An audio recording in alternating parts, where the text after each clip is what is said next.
ہمارے چینل ظہور میڈیا کو سبسکرائب کریں اور بیل بٹن پر کلک کریں تاکہ ہماری ویڈیو آپ کو حاصل ہوتی رہے۔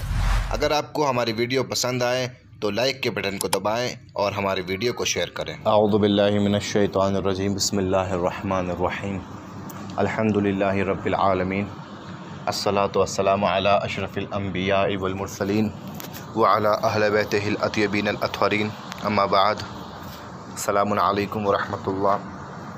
آمادگی ظہور آن لائن کلاسز کی جانب سے آج اس ہفتے کا تیسرا درس آپ کی خدمت میں پیش کیا جا رہا ہے، اور ہمارا اس ہفتے کا موضوع ہے تفسیر قرآن، اور جس سورہ کی تفسیر مسلسل آپ کی خدمت میں پیش کی جا رہی ہے فی الحال وہ سورہ ہے سورہ مبارک لیل، سورہ واللیل، اور اس کی ابتدائی 7 آیتوں کی تفسیر آپ کی خدمت میں پیش کی گئی کہ جس میں پروردگار عالم جو ہے اپنے نیک بندوں کی صفت بیان کر رہا ہے۔ فَأَمَّا مَنْ آتَى وَاتَّقَى وَصَدَّقَ بِالْحُسْنَى، جس نے عطا کیا اور تقوی اختیار کیا ہم اس کے راستے کو آسان بنا دیں گے۔ یہاں سے آگے انشاءاللہ آپ کی خدمت میں عرض کیا جائے گا۔ اعوذ باللہ من الشیطان الرجیم، بسم اللہ الرحمن الرحیم۔ فَأَمَّا مَنْ بَخِلَ وَاسْتَغْنَى وَكَذَّبَ بِالْحُسْنَى فَسَنُيَسِّرُهُ لِلْعُسْرَىٰ۔ وَأَمَّا مَنْ بَخِلَ وَاسْتَغْنَى، آیت نمبر 8۔ لیکن جس نے بخل کیا، کنجوسی کی اور اللہ سے بے نیازی برتی، وَكَذَّبَ بِالْحُسْنَى، اور خدا کی اچھی بات کو، خدا کی نیکی کو جھٹلایا، فَسَنُيَسِّرُهُ لِلْعُسْرَىٰ، پس ہم اسے جلدی ہی مشکلات کا سامان فراہم کریں گے، یعنی اس کے راستوں کو مشکل بنا دیں گے۔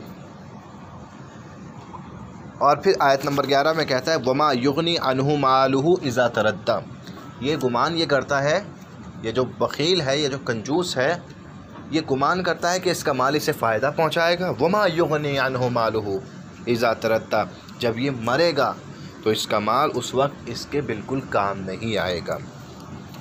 یہاں پروردگار عالم جو ہے بخیل لوگوں کو مورد خطاب قرار دے رہا ہے، بخیل لوگوں کی صفت قرار بتا رہا ہے کہ یہ لوگ مقابل میں ہیں ان لوگوں کے کہ جو لوگ عطا کرتے ہیں اور تقوی اختیار کرتے ہیں، ان کے مقابل میں یہ لوگ کیا کرتے ہیں؟ یہ لوگ کنجوسی کرتے ہیں، یہ لوگ بخل کرتے ہیں۔ وَأَمَّا مَنْ بَخِلَ وَاسْتَغْنَىٰ، بخل تو ہمیں معلوم ہے کہ بخل کسے کہتے ہیں، یعنی کنجوسی۔ وَاسْتَغْنَىٰ، یہ تقوی کے مقابلے پہ ہے، یعنی تقوی کا مخالف، یعنی خود کو بے نیاز سمجھنا، عبادت سے بے نیاز، یعنی یہ سوچنا کہ ہمیں نماز پڑھنے کی کوئی ضرورت نہیں ہے، ہمیں تقوی کی کوئی ضرورت نہیں ہے، ہمیں عبادتوں کی کوئی ضرورت نہیں ہے، ہم یہ سب چیزیں کیوں کریں، ہم ان سب چیزوں سے بری ہیں، بے نیاز ہیں۔ ان کا انجام کیا ہے؟ ان کا انجام یہ ہے فَسَنُيَسِّرُهُ لِلْعُسْرَىٰ، پروردگار ان کے راستوں کو مشکل بنا دے گا، ان کو مشکلات دے گا۔ جیسے ہم نے پہلے بیان کیا تھا کہ نیک لوگوں کی صفت ہے عطا کرنا، اسی طریقے سے بخیل لوگوں کی صفت ہے کنجوسی کرنا۔ بخل کسے کہتے ہیں؟ بخل کہتے ہیں یعنی وہ چیز کہ جو انسان کے اختیار میں ہے اس کو بچا کے رکھے اور اس کو کسی کار خیر میں، کار نیک میں، حتیٰ کہ اپنے لیے بھی خرچ نہ کرے، یہ ہے بخل، یہ ہے کنجوسی۔ قرآن مجید میں اس کنجوسی کو مختلف نام دیے گئے ہیں، مختلف نام دیے گئے ہیں۔ وقت نہیں ہے اتنا کہ میں ہر آیت کو کوٹ کرتا، لیکن بس مختصر طور پر ایک لسٹ آپ کے سامنے پیش کروں کہ ایک جگہ قرآن مجید نے اس بخل کو یعنی کنجوسی کو کافروں کی صفت کہا ہے، یعنی بخل صفت کافر ہے۔ ایک جگہ کہا ہے بخل نقصان ہے، انسان سوچتا ہے کہ بخل فائدہ، کنجوسی فائدہ ہے، انسان سوچ رہا ہے 10 روپے فقیر کو نہ دے کے اس نے بچا لیے، فائدہ کر لیا، نہیں، اصل میں اس نے نقصان کیا ہے، اس نے نقصان کیا ہے۔ یہ ساری باتیں البتہ تفصیل سے بیان کی جاتی ہیں، لیکن فی الحال جو ہے ہمیں جلدی اپنے سورے کو تمام کرنا ہے، لہٰذا اشارتاً بخل کنجوسی اصل میں نقصان ہے۔ تیسرا نام کنجوسی کا ہے توق، جو کنجوس اس دنیا میں کنجوسی کرتا ہے، سوچتا ہے کہ اس کو فائدہ ہوا ہے، قیامت کے دن اس کا وہی مال آگ کی توق بنا کر گردن میں اس کی ڈال دیا جائے گا۔ چوتھا اس کا نام ہے سختی، مشکل۔ دراصل انسان جتنا کنجوسی کرے گا اتنا مشکلات میں گرفتار ہوتا چلا جائے گا۔ پانچویں چیز جو بخل کے نام پہ پیش کی جاتی ہے کہ بخل ایک گناہ ہے، یہ گناہوں کا مقدمہ ہے۔ انسان اسی کنجوسی کی وجہ سے بہت سے گناہوں کی طرف بڑھ جاتا ہے۔ چھٹی چیز بخل یعنی بے آبرو ہونا، کیونکہ ایک کنجوس انسان جو ہے معاشرے میں خود کو بے آبرو کر دیتا ہے۔ ساتویں چیز بے رفیق، یعنی کوئی اگر کنجوس ہے اس کا کوئی دوست، اس کا کوئی عزیز نہیں ہوتا۔ اور آٹھواں نام بخیل کا بدبین، جو کنجوس شخص ہے وہ بدبین ہو جاتا ہے، بدظن ہو جاتا ہے، حتیٰ کہ خدا سے بھی بدظن ہو جاتا ہے۔ یہ 8 چیزیں جو ہیں کنجوسی کے بارے میں بیان کی گئی ہیں۔ اچھا، انسان کنجوسی کیوں کرتا ہے؟ کنجوسی کے عوامل کیا ہیں؟ کیا وجہ ہے کہ جو انسان کنجوس بن جاتا ہے؟ ایک وجہ ہے خود خواہی، انسان فقط اپنے آپ کو چاہتا ہے، میرا مال ہے میں خرچ کروں، اپنے اوپر خرچ کروں، بچا کے رکھوں، بعد میں کھاؤں گا، بعد میں خرچ کروں گا، میرے کام آئے گا۔ اصل میں یہ مال بعد میں بھی اس کے کام نہیں آتا، اس دنیا سے چلا جاتا ہے کنجوسی میں، لیکن یہ مال اس کو ذرہ برابری فائدہ نہیں پہنچاتا۔ یہ پہلی وجہ ہے خود خواہی، فقط اپنا چاہنا۔ دوسری وجہ مال دوستی، انسان مال کو ہی پسند کر لے، مال کو ہی دوست بنا لے، حب دنیا حب مال، فقط انسان جی رہا ہے تو مال کے لیے، انسان کیا کہتے ہیں سارا کام اسی لیے کر رہا ہے کہ وہ فقط مال اکٹھا کر لے، یہ بھی سبب بنتا ہے کنجوسی کا۔ لہٰذا یہ 2 سبب بتائے گئے ہیں روایات میں، کنجوسی کے 2 سبب ہیں، ایک خود خواہی اور ایک مال دوستی۔ اب کہا جائے کہ کنجوسی کی 3 قسمیں ہیں کہ جو روایات میں بیان کی گئی ہیں۔ وہ 3 قسمیں کون سی ہیں؟ سب سے پہلے بخل در واجبات، یعنی انسان واجبات میں کنجوسی کرے۔ واجب کیا ہے؟ زکوٰۃ دینا، خمس دینا واجب ہے۔ ظاہر سی بات ہے جب زکوٰۃ نکالے گا، خمس نکالے گا تو اس کا مال کم ہو جائے گا۔ کیا انسان کنجوسی کرتا ہے اور کہتا ہے کہ نہیں میں زکوٰۃ کیوں نکالوں، میں اپنا مال کم کیوں کروں؟ حضرت علی علیہ السلام فرماتے ہیں یہ سب سے بری کنجوسی ہے، یہ سب سے بری کنجوسی واجبات کی کنجوسی ہے۔ مثلا حج پر جانا ہے، واجب ہے حج پر جانا، مگر کنجوسی کی وجہ سے حج پر انسان نہیں جا پا رہا ہے، وہ ڈر رہا ہے کہ بھائی 1-1.5 لاکھ روپے خرچ ہو جائے گا، اور یہی وجہ اس کو روکتی ہے اس واجب کام کو عمل کرنے کے لیے۔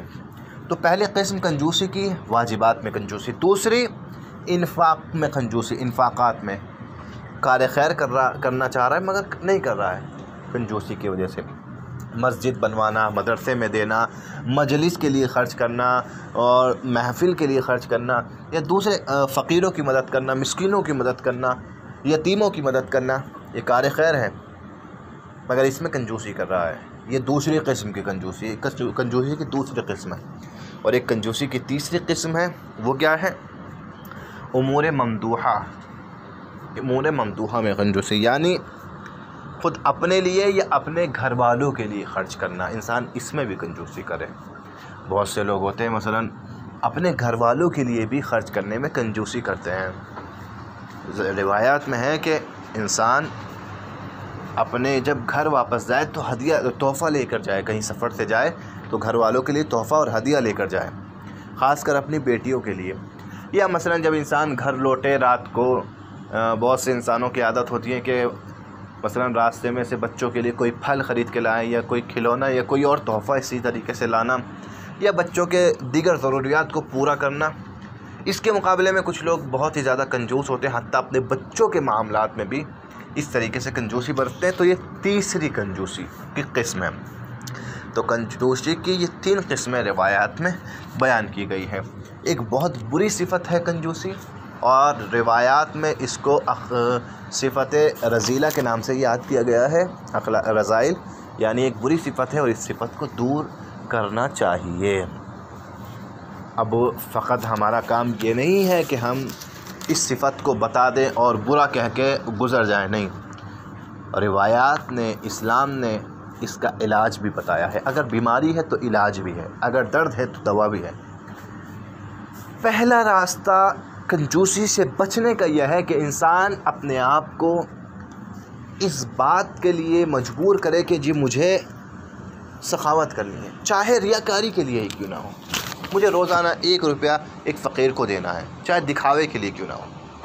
دھیرے دھیرے یہی اس کی عادت جو ہے وہ کنجوسی کو دور کرے گی۔ مجھے فقیروں کی مدد کرنی ہے، اپنے آپ کو آمادہ کرے، چاہے ریا کے لیے ہی کیوں نہ ہو، چاہے دنیا طلبی کے لیے کیوں نہ، لیکن اس کنجوسی سے حد عقل باہر نکلے۔ یہ پہلا راستہ ہے۔ دوسرا راستہ ایسے لوگوں کے ساتھ اٹھے بیٹھے کہ جن کے مثلاً ہاتھ جو ہیں وہ باز ہیں، مطلب جو لوگ کار خیر میں زیادہ حصہ لیتے ہیں، تاکہ ان کی ان کو دیکھ کر اس کے اندر خود بھی جذبہ پیدا ہو۔ ایسے لوگوں کے پاس بیٹھے مثلاً جو بہت ہی زیادہ کار خیر کرتے ہیں۔ یہ 2 طریقے ہیں کہ جن کے ذریعے سے انسان اپنی کنجوسی کو دور کر سکتا ہے۔ لہٰذا یہ 4 آیتیں پروردگار عالم ان میں یہی بتانا چاہ رہا ہے کہ جو کنجوس ہے پروردگار عالم اس کے راستوں کو مشکل بنا دے گا۔ اس کے لیے دنیا بھی مشکل ہے، آخرت بھی مشکل ہے۔ دنیا میں بھی کھل کر نہیں جی پاتا، وہ آرام و چین کی زندگی نہیں اس بسر کر پاتا، اور آخرت میں بھی خسارہ اٹھاتا ہے۔ انسان سوچے کنجوسی کس کے لیے کرتا ہے؟ قبر میں جائے گا تو مال کیا لے کر جائے گا؟ قبر میں کون سی تجوری ہوگی کہ جس میں مال ہوگا؟ قبر میں انسان کفن کے علاوہ کچھ نہیں لے کے جائے گا۔ لہذا یہ کنجوسی انسان کو جو ہے دنیا و آخرت دونوں جہاں میں برباد کر دیتی ہے۔ پروردگار سے دعا ہے کہ پروردگار اس صفت کو، اگر ہمارے اندر یہ صفت ہے، ہمارے اندر سے اس صفت کو دور کر اور ہمیں اہل جود و کرم قرار دے، اور پروردگار بحق محمد وآل محمد ہمیں متقین میں شمار فرما۔ والسلام علیکم ورحمۃ اللہ۔